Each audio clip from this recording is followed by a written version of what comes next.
Today I want to teach you that when you are an expert on a character, you can understand that character like you understand your best friend. You can think, why did he or why did she? And then you can think of answers too. Have you ever been in a conversation with a whole group of kids and you look over at your best friend and you see that he's looking really upset or really mad? And for a moment you think, why is he mad? But then, because this is your best friend, you can think back over everything and say, oh, I bet I know what got him so upset. That's what it means to be a best friend. You get that person.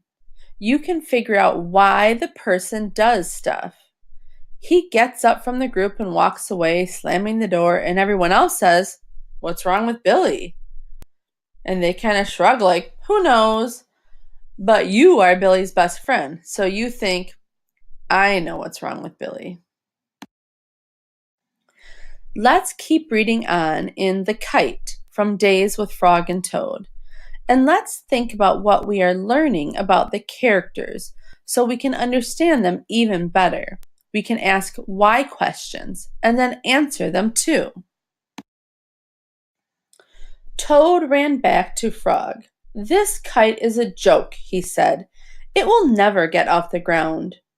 "We have to make a third try," said Frog. "Wave the kite over your head and jump up and down. Perhaps that will make it fly." Let's stop here. I know that Frog is helpful. So now I'm going to think about him, and I'm going to ask that why question. Will you push yourself to have a thought here? I am wondering something. Why is Frog so patient with Toad? Maybe Frog isn't the type to give up easily. He tries and tries and tries no matter what. Do you see how I asked why?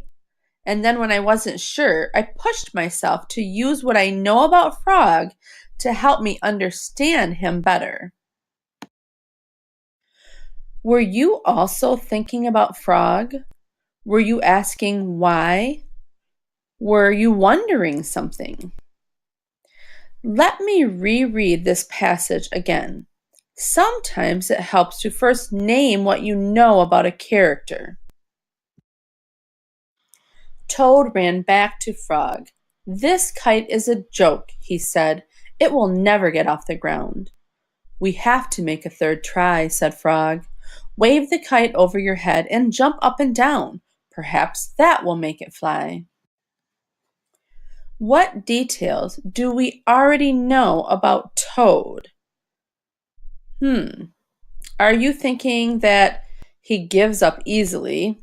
Sometimes he's lazy and he's frustrated. Okay, now push yourself to think even more about Toad. You could think about Toad just like you would a friend and ask yourself, why is he feeling or acting the way that he is? Then grow your ideas to answer your questions. Pause the video for a few minutes as you think about this. You may even want to jot some notes in your reader's notebook. Did you push yourself to think deeply about why he is acting this way? You may have come up with some interesting things. Maybe you were wondering, why does he get so frustrated so quickly? You may be thinking, Toad is super frustrated because it's like he's a 2-year-old, and maybe Frog is like an older brother type. Readers, as you are reading in your series book today, remember, you don't just want to collect information about your characters. You want to think about them and ponder and wonder. You especially want to ask why they do things.